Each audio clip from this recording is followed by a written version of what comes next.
Morning. It is Kendizle, the Black Cyclist. It is Sunday. It's really early. It's like nearly 6:30. I've decided to come out for a little bit of an early morning ride before I head over to the gym. And, I'm just going to take a few warm-up laps around the lake over here in Whittleford Park. Come off this little gate here to keep the motorbikes out. So we're just going to have a little bit of a talk about fitness and cycling. I'll start off by talking about the bike that I'm on.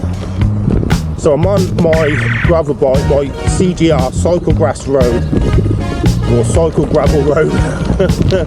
This is by Ribble. So gravel bikes, as I'm sure you're aware, are really popular. I've got the level 5 aero handlebars on here. I've got a carbon seat post. I've tried to make it as light as possible, but I do have some challenge referral tyres because, as you can see, riding here off-road, I mean, this isn't even gravel, it's like a grass patch. We'll all hit some gravel shortly, but can't really be having carbon wheels, spring tyres on this sort of, well, you can, but it means you'll be stopping every 5 minutes to fix a puncture.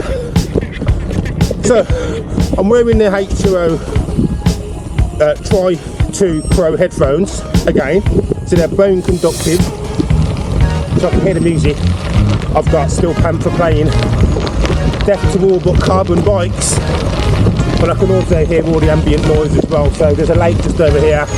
I can hear the early morning birds, their bird song, and yeah, the controls are literally just here. So there's only 3 buttons: volume up or skip, forwards, volume down, back skip, and there's a centre button which is your play, your pause.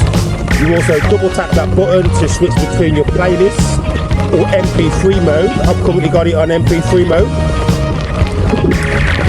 I've got my SPD pedals and my SPD boots on because, well, a few times I've been out riding my gravel bike with the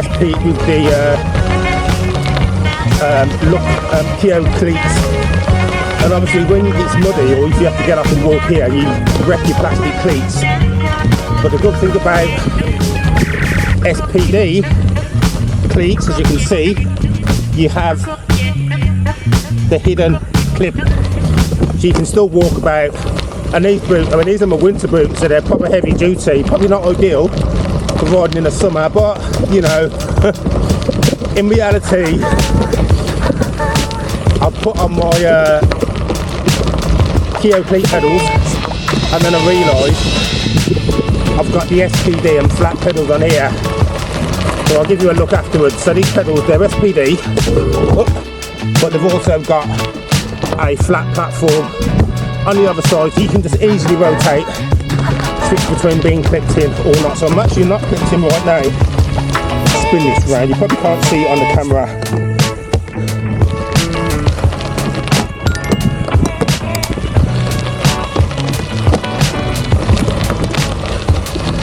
Now I'm clipped in with the SPDs.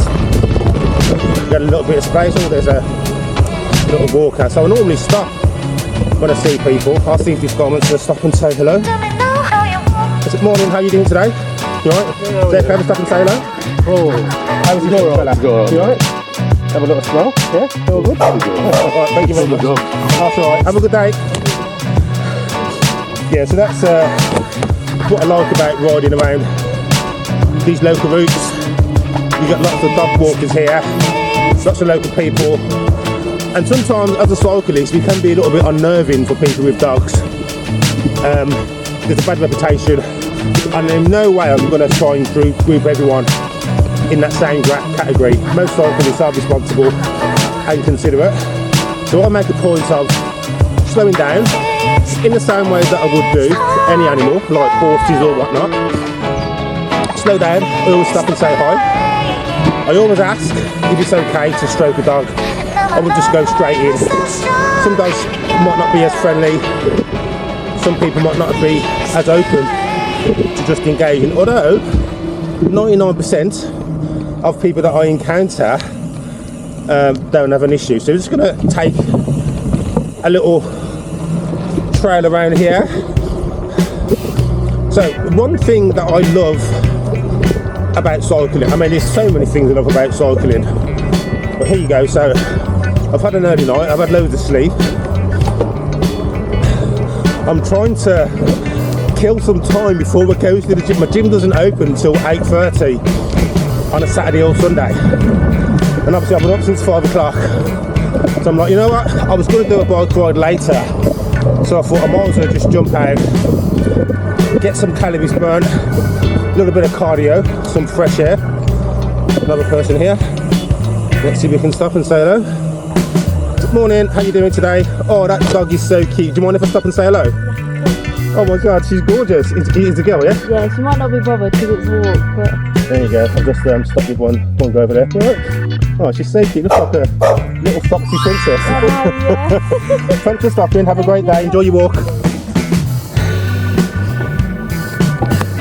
Yeah, so 2 dogs in the space of under 5 minutes. Oh, I've just seen a deer in the distance. Might be able to catch that when I do the edit.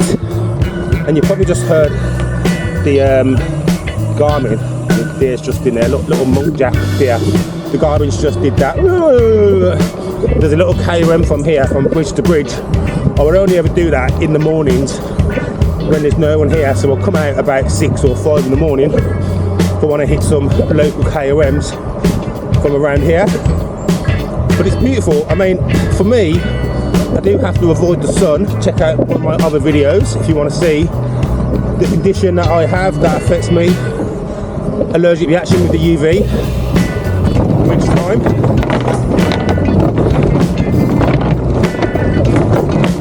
So it's good to get out before the sun starts.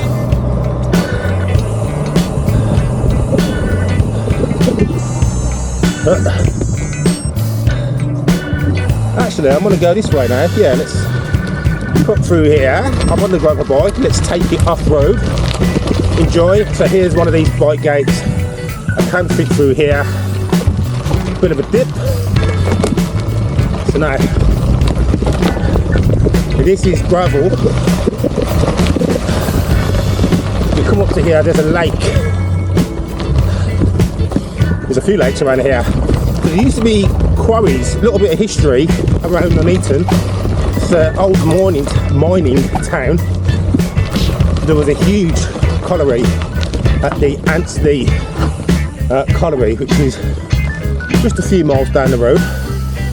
And this lake over here, I think it was one of the lakes for the coking coal for making steel.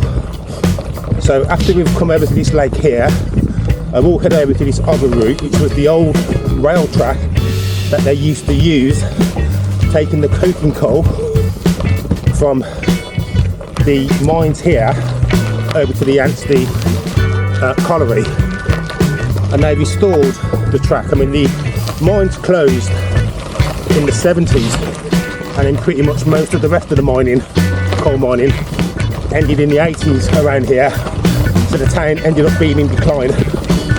But the council reopened the old black track, they restored it, and it made it into like a nature trail. It's a really nice route, it's elevated, good for dogs walking, other people and whatnot. And this is the lake, so I can't quite remember what the lake was called again, but this would have been a mine where they would have got the coke from for using in the Accessory quarry. And just over to that side is where we head over in a bit to where the black track is, and that was the track that used to take it over to the Accessory quarry. So it's like a really nice beauty spot. I'm just upsetting the ducks and the swan. It's really peaceful here. I've got a guy over to my left who's doing a bit of fishing. Just wave hello to him. I'm going to try not to disturb the fish for you. Oh, okay. Have you caught many? I'm just filming. Is that okay? Cool. How often would you normally come here swimming? I mean, fishing. Swimming if you fall in, yeah?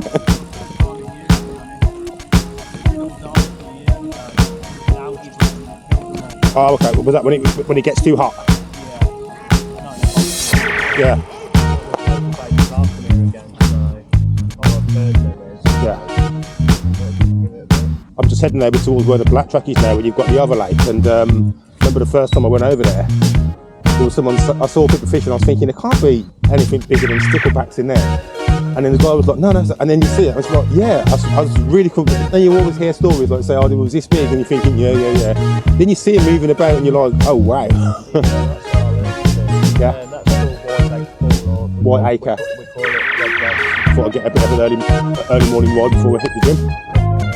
Anyway, thanks for the chat. I really do appreciate it. Enjoy your day, and I hope the bike well for you. My name's Ken, by the way. I'm known as the Black Cyclist. If you ever want to see my videos, you'll find me on YouTube. Alright, cheers, thank you. Was it Rob you said, sorry? Yeah, thanks Rob. Right, so, a little bit of a friendly chat there. I'm going to head back down this way, back down towards where the black track is. So, it turns out, I was a little bit wrong over these lakes. This was actually where they did get the sand from and whatnot.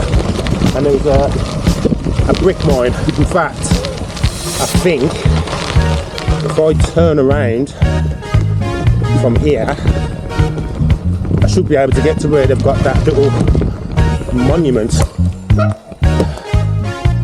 So the 1968 Clean Air Act. You can see this is oh, it's chimneys. So there's two chimney stacks, and that's signifying the smoke coming up. So I think the Clean Air Act of 1968, if my history and my memory is correct, that was when there was an act of parliament to basically sort out the amount of pollution. Obviously, Great Britain is a key player in the growth of the Industrial Revolution. And with the growth of chimneys, and we're literally just down the road from the Black Country in Birmingham, lots of industry building up, and obviously the coal mines and the canals transporting all that coal and services and supplies and products. The air quality ended up not being so great. Right, just got myself clipped back in again, and let's head over to the black track. Right, so I'm on a ride over to the black track, but you'll catch that in my next video. So thanks for watching, I hope you enjoyed it. I'm Kendizle, the Black British Cyclist. If you enjoyed this video, please subscribe if you haven't subscribed already. And join me on the next episode where I do some exploring locally on my bike and show some positive sides of cycling. Thanks for watching. I've never come this way before. This is all new. Right, new route. Back into Whittleford Park.